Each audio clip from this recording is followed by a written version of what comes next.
Give me strength!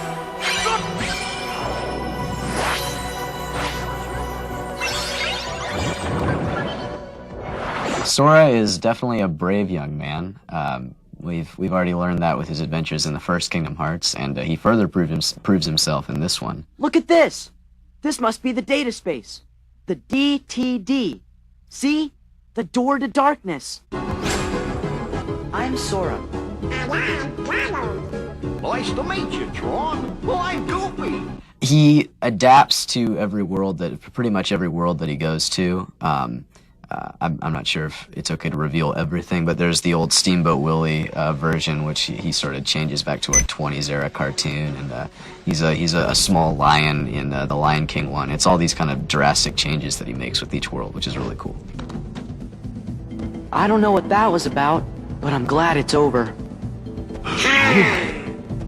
The story is a lot more complicated this time around. It's a big issue with Kingdom Hearts 2, is that there's all sorts of identity confusion. They're definitely not with us. But Donald, Goofy, and I can get rid of them for you. And then we can go see Santa! I think Kingdom Hearts 2 has definitely grown up a bit from Kingdom Hearts 1. And as always, I'm amazed at the range of characters that you'll see.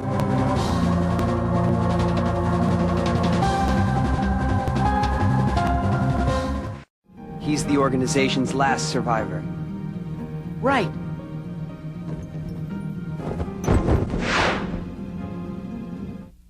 Riku is a sexy guy. He's just a sexy guy. And, you know, the gamer girls are really gonna like it. That's, I think his voice is pretty sexy.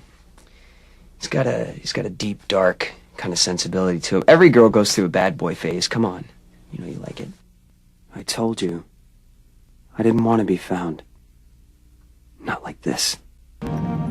Have you forgotten? I'll tell you why.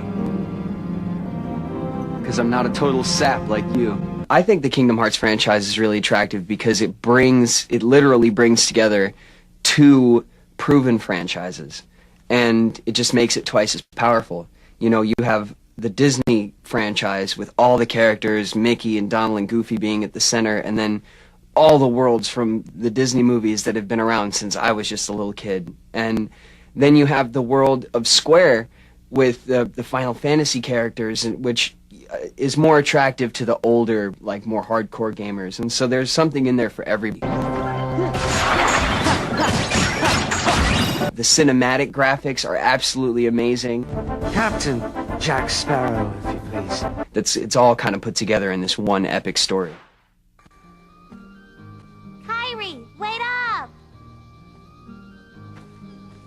Kyrie is a princess in Kingdom Hearts 2, and she's a very sweet girl. They yell at me and tell me I have to make my voice more princess. Princess, lighten the voice, Hayden. Please raise it a few octaves.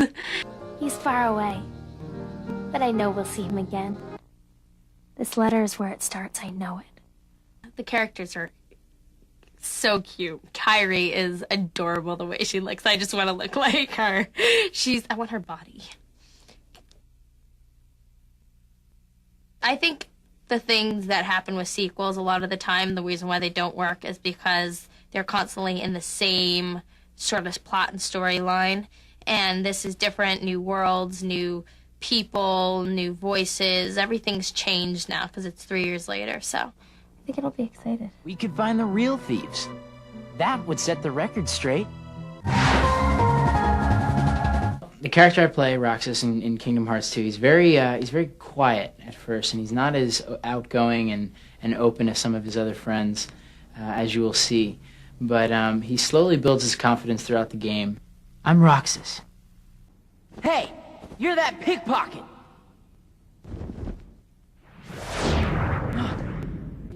It's very challenging, and I think that's one of the things that will be so appealing about the second one is it's very suspenseful. There's a lot of, you know, what's going to happen next, you know? Even sitting in the room playing one of the characters, I'm like, gee, where's the script going, you know? Your pain shall be twofold. It's brilliant, you know? It's so cool and so much fun to watch, and they really, really did a great job. And, you know, it's a very character-driven video game. You know, there's a lot of different characters that bring so much to the game itself. My name is Namine. Namine is Kyrie's alter ego, and she helps Roxas throughout the game because she is trying to pair up Roxas with his alter ego. And so she comes in and out to kind of give an explanation of what he should be doing and where he should be going, and he's kind of in question of who he really is and why he got there, and she almost acts as a spiritual guide to him, kind of showing him his way. Bad or good? I don't know.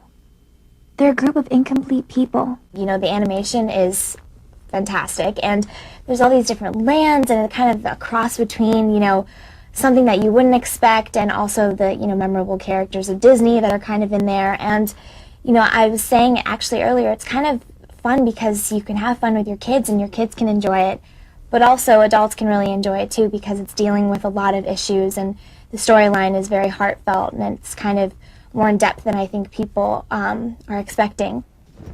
Say no more, Namine. But if no one tells him, Roxas will...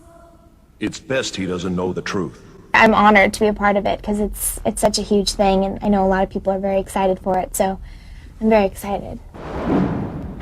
Did you forget who you're talking to? I am the Lord of the Dead!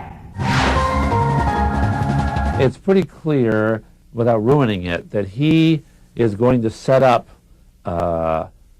once again, a huge contest with Hercules.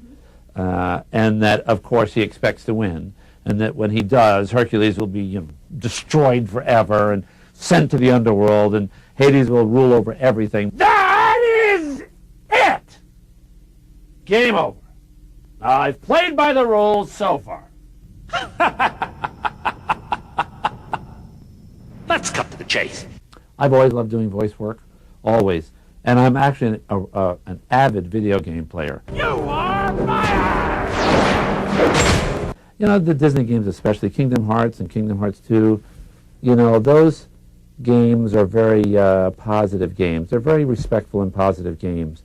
Some of the games out there can be a little rough and so on, but I think the broad-based appeal of this game is something that's very special. It's really exciting, it's really fun, it's really challenging, but it's not negative or dark or violent, which I like.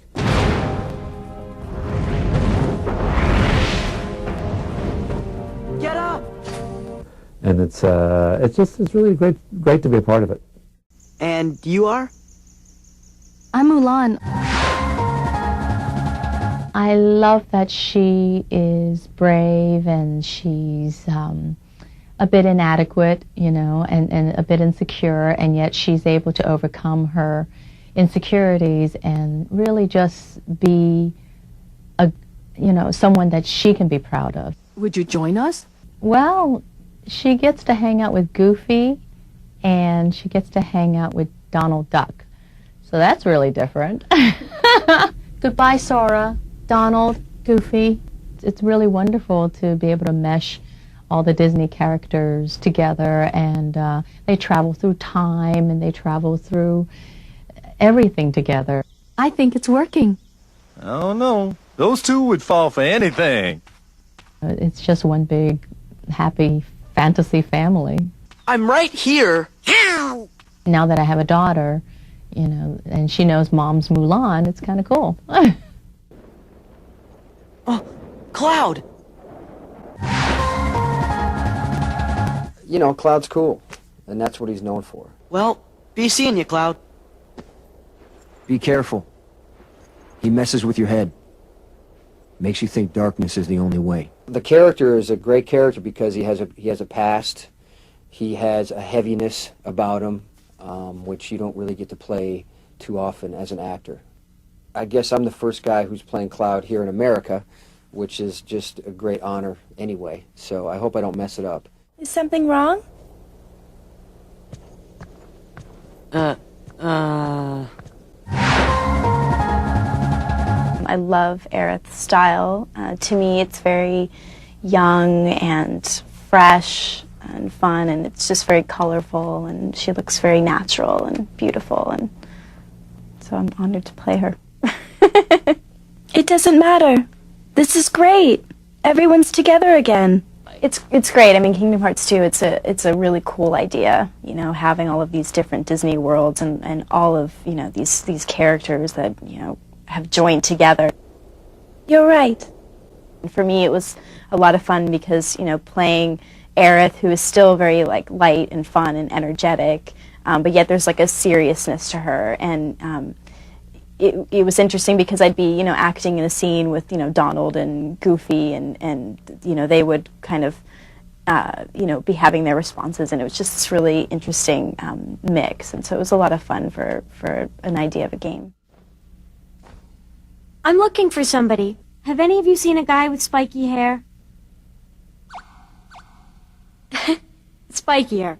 Let me just take a look around. Tifa is a really cool character. She's both very strong physically and emotionally, but she's also very sensitive, and she's really a caretaker, which I like that a lot about her. She's really multidimensional. Sorry to bother you. No bother, ma'am.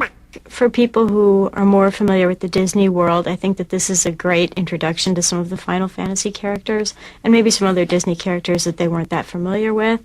And I think for some Final Fantasy fans, I think that they might be surprised to find that they still really love these Disney characters, and it's kind of like, you know, can make you feel like a kid again.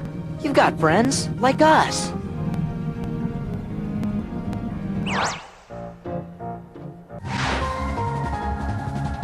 Let's report. Our leader, of course.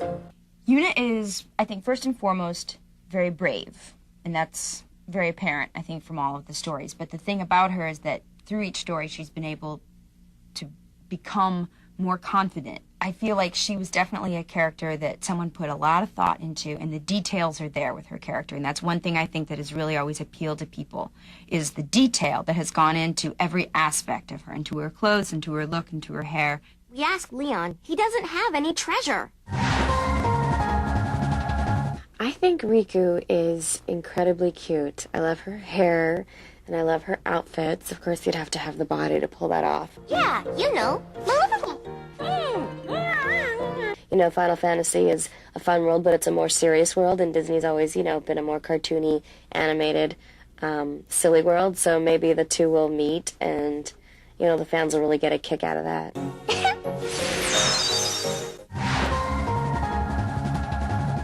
Don't mind her. I assure you, we come in peace. It's really fun playing Pain because she's so, she's like the realest, one of the more real sort of cartoon characters that I've played, and I really like her a lot. I assure you, we come in peace. I'm at least intellectually as hot as Pain, but physically she beats me out hands down because those animators drew her way too hot for any human being to look like that, okay? Okay, fine. You do the talking.